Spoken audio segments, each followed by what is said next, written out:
Alright, so now we've been reviewing conversions and the metric system and all that fun stuff. Now we're actually going to get into some real physics.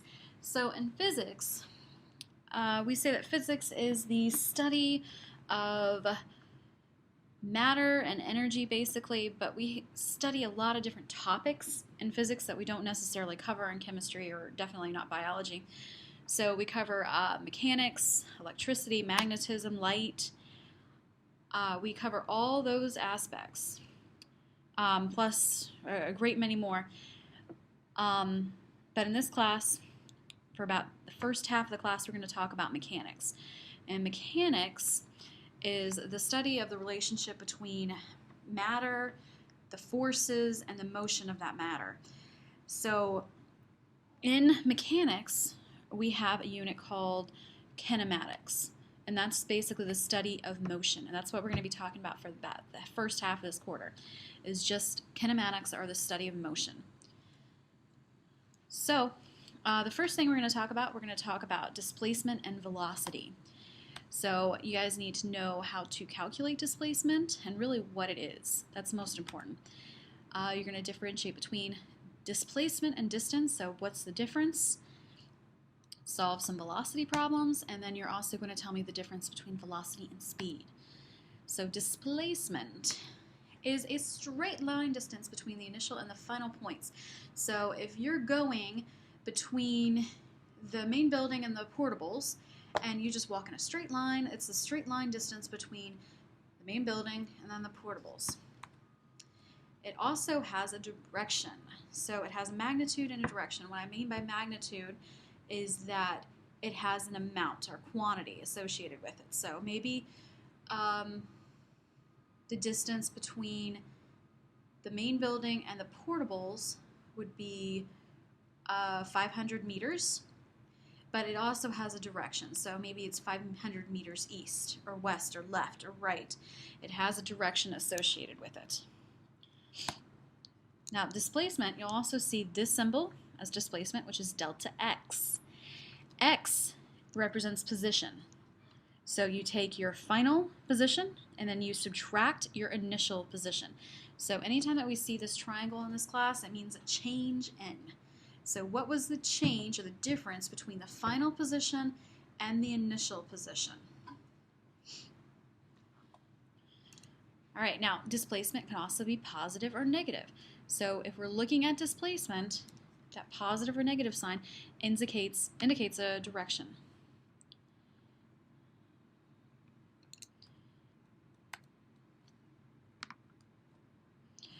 And we measure it in feet, meters, kilometers, basically anything that measures length. So right here, if, the distance or the displacement between the main building and the portables is 500 meters in a straight line, but when you're walking from the main building to the portables, you have to walk around people and other objects. So you actually have to go this path of travel. But the displacement is still only 500 meters. So you might go further, you might actually walk more than 500 meters, but your displacement is still only 500 meters, east, west, whatever the direction is. All right, the distance is not the same as the displacement. It only has a magnitude, so we don't care about the direction and distance. So maybe it's 500 meters or 10 meters, but we don't care about if it's west, east, or anything like that. Distance will also either be equal to the displacement or it will be greater. You cannot have a distance that is less than the displacement. So looking at this, Alan and Eva walked from the west gate to the east gate. And it is about 100 meters between the west gate and the east gate. Eva walked just a straight line. Alan did all sorts of crazy stuff right here, and then he followed this path. So Alan definitely walked more than Eva, so he had more distance, but their displacement is the same. So Eva and Alan had both of them had a displacement of 100 meters. But Alan did some crazy stuff here. All right, so if I walk 2 meters east, what is my displacement? Well, you're going to start at a certain point, okay? So maybe you're starting at the portable and you decide to walk 2 meters east. Okay, so then you walked 2 meters. So if we start at the portable, we're going to say that is 0. Then I walked 2 meters east. Well, I went... Okay, so my delta x is equal to xf minus x initial. So my final position was 2. My initial was 0 because we're going to say the portable is going to be where I started. So delta x is 2 meters east.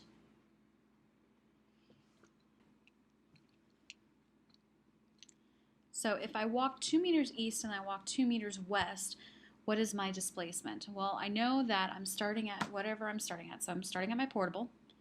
I walk 2 meters east.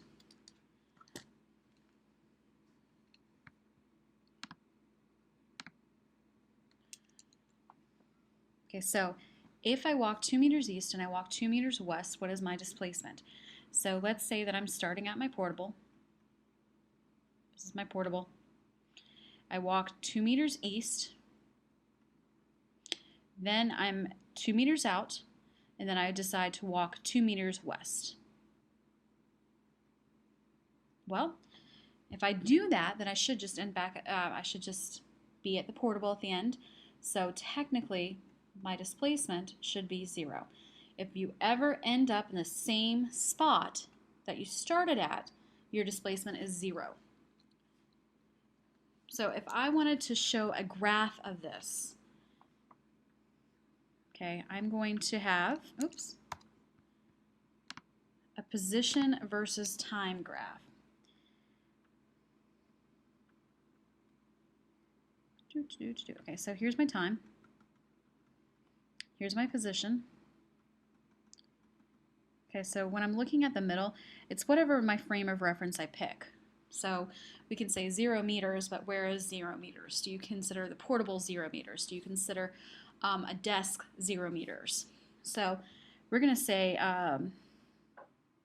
my classroom. Okay, that's going to be 0. So if you move to the east, or you could say the right, it's going to be above the time axis. If you move to the west or the left, it's going to be below the time axis. So if I'm looking at this first graph right here, or this first question, if I walk 2 meters east, what is my displacement? So I'm starting at my portable, and then I'm going to walk 2 meters east. That would be that graph. So as time goes on, which it will continue to go, I'm walking to the east, I walk up to about 2 meters. So if I'm looking at the second question right here, if I walk 2 meters to the east, and then I continue right here, I'm at this spot right here, so I walked from my portable 2 meters east, and then I walked 2 meters west. Well, I walked the same distance, so it actually ended back at the portable. So that's my position versus time graph here. Okay, so in this class, we're going to talk about vectors and scalars a lot. So if you have a vector, that's a quantity that has magnitude and direction. If you have a scalar, that's a quantity that only has magnitude, so no direction. So something that we already know now is that displacement is a vector, because we care about the direction. A scalar does not have direction, and we can say that distance is a scalar. Now, this is another term that you're going to hear about. The resultant is the vectors added together. So when I was looking at my question about if I moved 2 meters east and 2 meters west, I added those together, and then I decided that my vector was 0. I had 0 displacement. That's my resultant whenever you add 2 vectors together. All right, so velocity is the change in position of an object over an interval of time.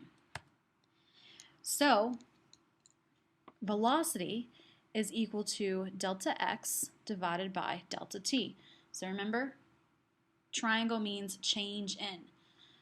So if I have change in x, which is my position, my change in position, that's xf minus xi. So whatever my displacement was, divided by my time interval. So how much time went by.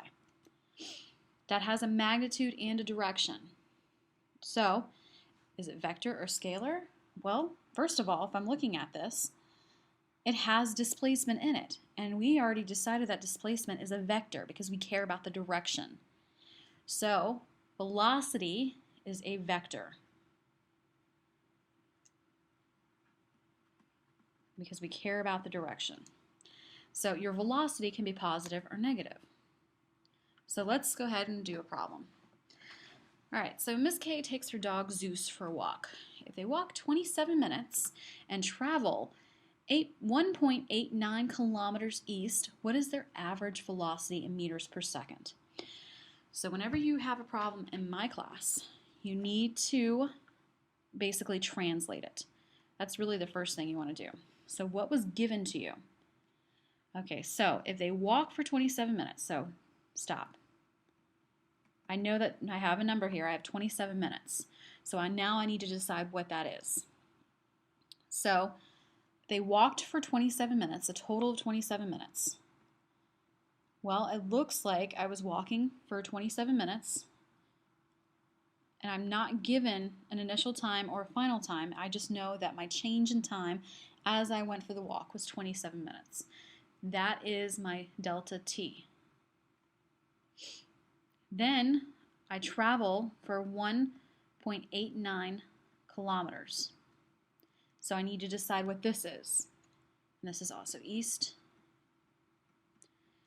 Okay, so I traveled a total of 1.89 kilometers. That sounds like my change in distance, or change in position, which is delta x. I know that velocity is equal to the change in position over the change in time. I know that I have my delta t because I walked for a total of 27 minutes. I also know that I traveled 1.89 kilometers east. It didn't say that I went 1.89 meters or kilometers east and then I turned around and walked back. I just walked for 1.89 kilometers east. So that is my displacement. Now it says I need my velocity in meters per second. So I have to go ahead and convert this first. So my delta t is 27 minutes. I want it to be in seconds because that's the unit that I'm asking for. So I'm going to go ahead and convert. It's 1 minute is equal to 60 seconds. So 27 times 60 is, okay, so now I need to look at my displacement. I have 1.89 kilometers. I need to get it in meters, so I'm going to go ahead and convert that now. 1.89 kilometers. Kilometers goes on the bottom, meters goes on the top. 1 kilometer is equal to 1,000 meters. All right, so now 1.89 times 1,000. So that's equal to 1,890 meters. All right, so now I have my delta t, which is this many seconds. I also have my displacement, which is this. So now I can plug it into my formula. Delta x is this much, 1,890 meters. My delta t is 1620 seconds. So now I'm going to divide.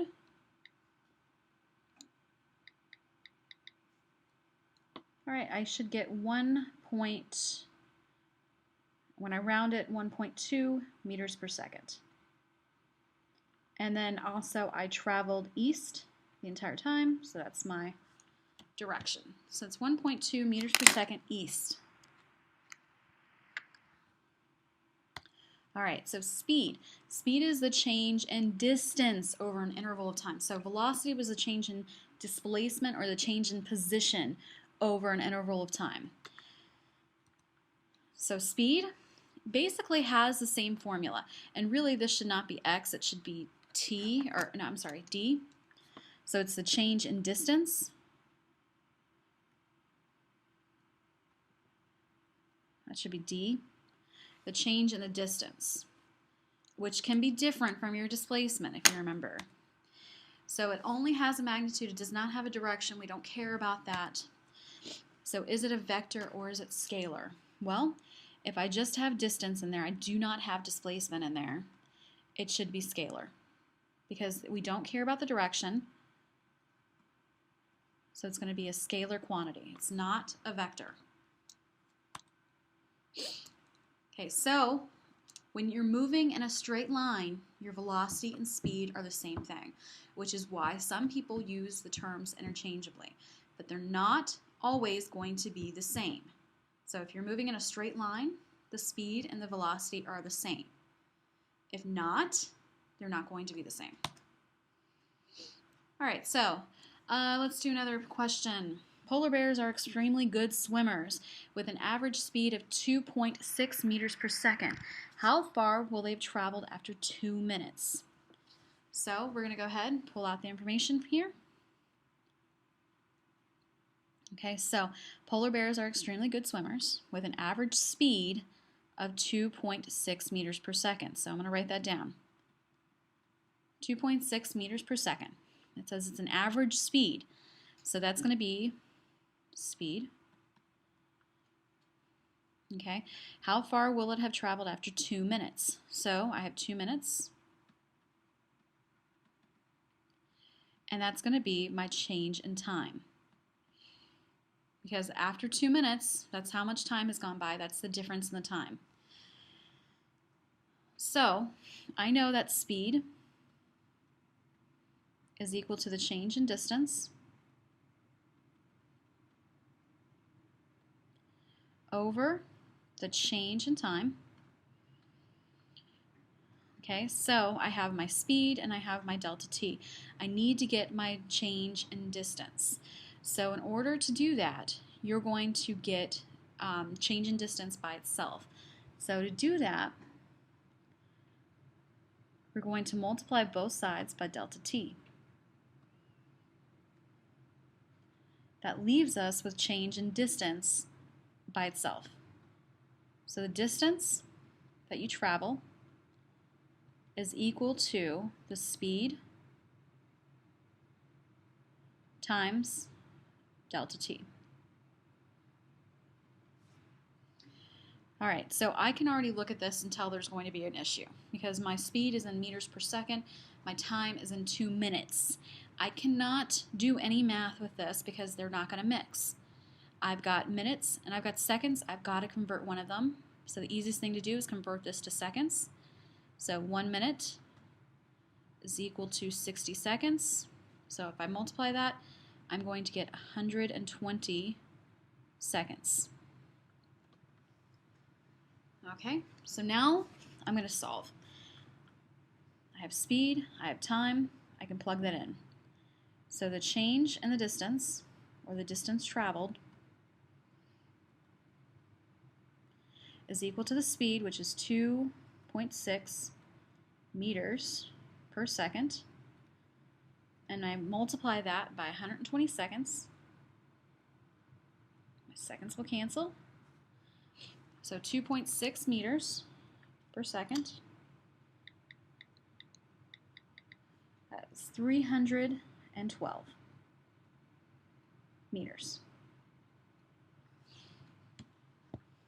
And then if I round that, that should just be 310 for if I round it to sig figs. And then I don't care about the time here or the distance here. It is just speed. But if it's in a straight line, if my polar bear was swimming in a straight line, the 2.6 meters per second for the speed would actually be the same as the velocity if it was a straight line. All right, so let's look at another problem. And I think I'm going to use this instead. So Miss K and Zeus embark on a walk. If they leave Mrs. K's house, travel a distance of 1.2 kilometers and return to the house in 12 minutes and 13 seconds, what is their average velocity and what is their average speed? Give your answer in meters per second. So, first, all right, so we're going to read this problem and translate it. If they leave Miss K's house, travel a distance of 1.2 kilometers, and return to the house in 12 minutes and 13 seconds. So, I traveled a distance of 1.2 kilometers, but then I came back. So, looking at this, I have 1.2 kilometers, and I return to the house. My displacement is the final position minus the initial position. So technically, since I returned to the house, I have 0 displacement. If I'm looking at my change in distance, though, well, I traveled 1.2 kilometers and then I returned to the house. So I went 1.2 kilometers out, I came back 1.2 kilometers, I traveled a total of 2.4 kilometers. That was my change in distance. My change in displacement was different, though. All right, and then I have 12 minutes and 13 seconds.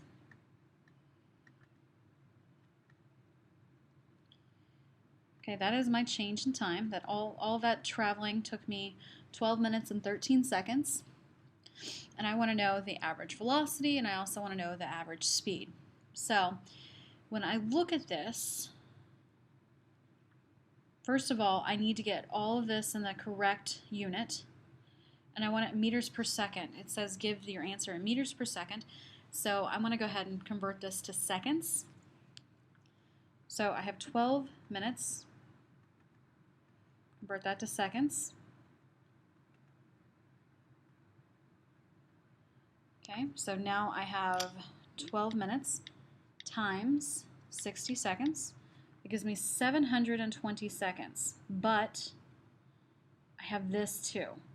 So I know that I also need to add 13 seconds to that because the total seconds that I traveled includes that. Okay, so I have 733 seconds. Now my kilometers, the distance that I traveled, I need to go ahead and convert that. So 1 kilometer is equal to 1,000 meters. So 2.4 times 1,000 should give me this many meters. All right, so to get my average velocity, so velocity is the change in position over the change in time. So my change in position is 0. My change in time is 733 seconds. My velocity is 0. My speed, however, is my change in distance. And my distance was 200. So it's change in distance over change in time. My change in distance was 2,400 meters over my change in time, which is 733 seconds. So I'm going to divide that. 733 equals 3.2 27, I want to have two significant figures, so 3.3 meters per second. All right, so there is a difference between velocity and speed. It's not always that. There is a direction. Velocity had zero displacement because I ended up in the same spot. So guess what? If you're traveling on a track, and even if you're running like 30 meters per second, that may be your speed, but if you end up in the same spot, your velocity is zero because your displacement is zero. That is very important for you guys to know.